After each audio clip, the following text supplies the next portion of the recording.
वैसे औलाद जब उनकी न रहे, जब उनकी आत्मा रोवे से। बेटा हो चाहे बेटी हो, माँ बाप न चोर कवाये न, चोर कवाये न। ए बेटी उलाना लियाये ना, बिन ब्याही खसम बनाइए ना। बापू की पगड़ी न है लाडो, पंचायत में धरवाइए न। तू ना जाने हे लाडो, तेरा बापू ने तू कितनी प्यारी। सर पे कर्जा ठाके न कर राखी से, तेरा ब्याह की तैयारी। तेरा यो लिया दूं, तेरा यो लिया दूं, ये के चाओ भरे मन में। लाडो का ब्याह होवेगा जब आग लगा दूंगा धन में। सपने हो जाए चूर चूर, कोई ऐसा कदम उठाइए न, उठाइए न। ए बेटी उलाना लिया ये ना, बिन ब्याही खसम बनाइए ना।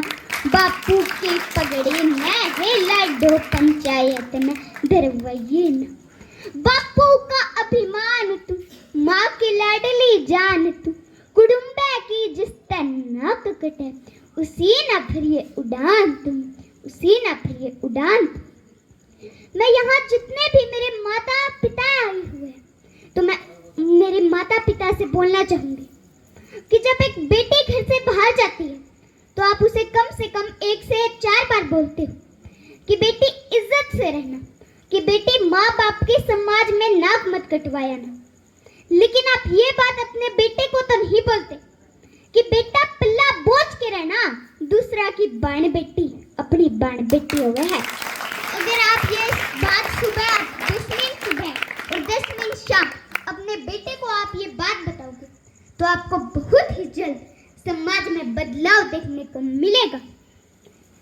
नशा जो करता है इंसान, उसका कभी ना होता कल्याण।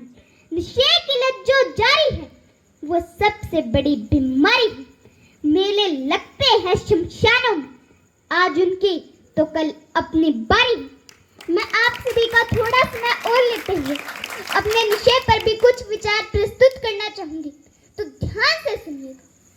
महोदय, मेरी मातृभूमि भारत है, जहां स्वामी विवेकानंद जी, सरदार वल्लभ भाई पटेल, महात्मा गांधी, भगत सिंह जैसे महापुरुषों ने जन्म लिया था, और आज उसी मातृशक्ति का युवा तेज गति नशे की चपेट में फंसता हुआ नजर आ रहा है।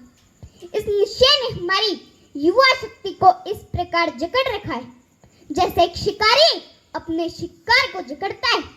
वर्तमान में कुछ अनुमान के अनुसार 7.13 करोड़ लोग नशे के आदी पाए गए और 10 लाख से भी ज्यादा लोग चिट्टे के आदी पाए गए।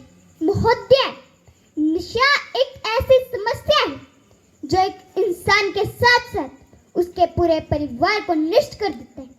परिवार नष्ट होगा तो समाज नष्ट होगा, समाज नष्ट होगा तो अखंड भारत को छिन्न भिन्न होने में समय नहीं लगेगा। महोदय, नशा एक दलदल है जिसमें बस एक कदम रखने की ही देरी है। कुछ समय पहले शिक्षा संस्थानों ने सर्वे किया गया और उस सर्वे में पाया गया कि 10वीं क्लास तक के पढ़ने वाले छात्रों ने 50% किसी ना किसी प्रकार का नशा किया था।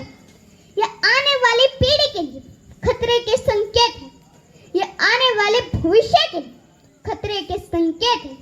नशा किया व्यक्ति चोरी, डकैती, अपराध, पता नहीं क्या क्या करने लगता है और उसका इल्जाम उसके परिवार को भुगतना पड़ता है और कुछ समय बाद वो अपने जीवन को अलविदा कह देता है। एक बहन अपना भाई खो देती, माँ बाप अपने बुढ़ापे का सहारा खो देती, एक पत्नी अपना जीवन साथी खो देती। और आधुनिक समाज की बात की जाए तो बड़े बड़े नेता लोग भी नशे की चपेट में, और न जाने हमारे रीति रिवाजों को तो क्या हो गया। नशे के बिना तो जीवन नहीं। इतना पैसा आप नशे पर खर्च करते हो, इस पैसे से किसी गरीब बहन की शादी करवा दो, किसी गरीब बच्चे को शिक्षा दे दो, और हर रोज गाड़ियों के एक्सीडेंट, चोरी, डकैती, अपराध, रेप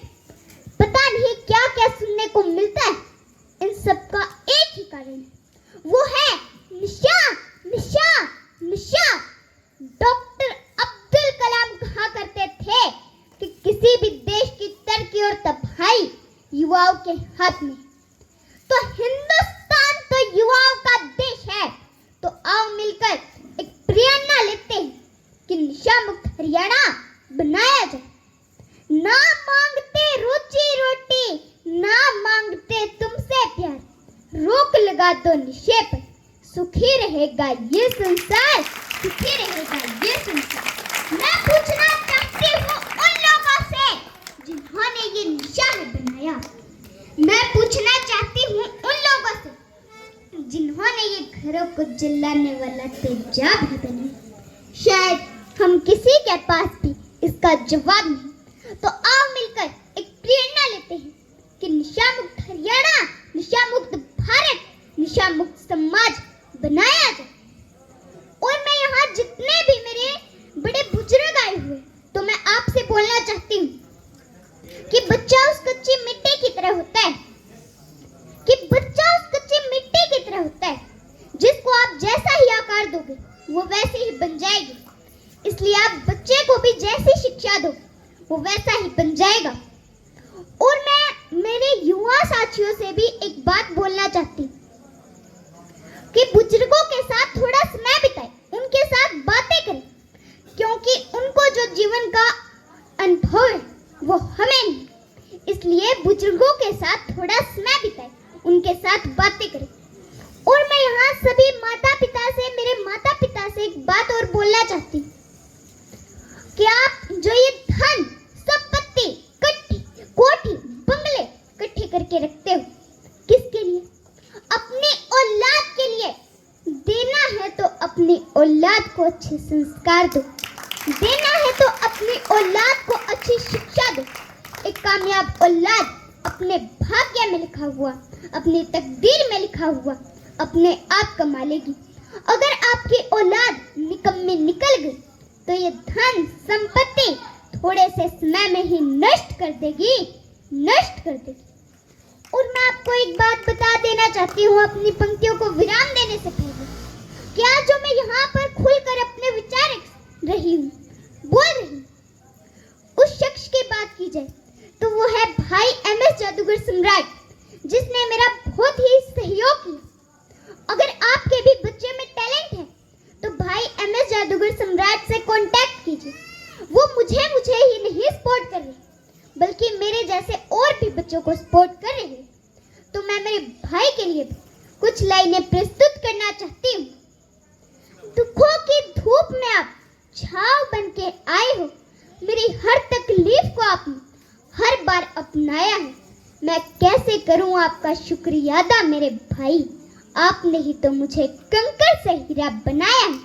मैं कैसे करूं भाई की तारीफ, मेरे शब्दों में भी इतना जोर नहीं। पूरी दुनिया में जाकर ढूंढ लेना, लेकिन मेरे भाई MS जादूगर सम्राट जैसा इस दुनिया में कोई और नहीं। मैं अब आपका ज्यादा समय न लेते हुए अपनी पंक्तियों को विराम देना चाहूंगी। धन्यवाद।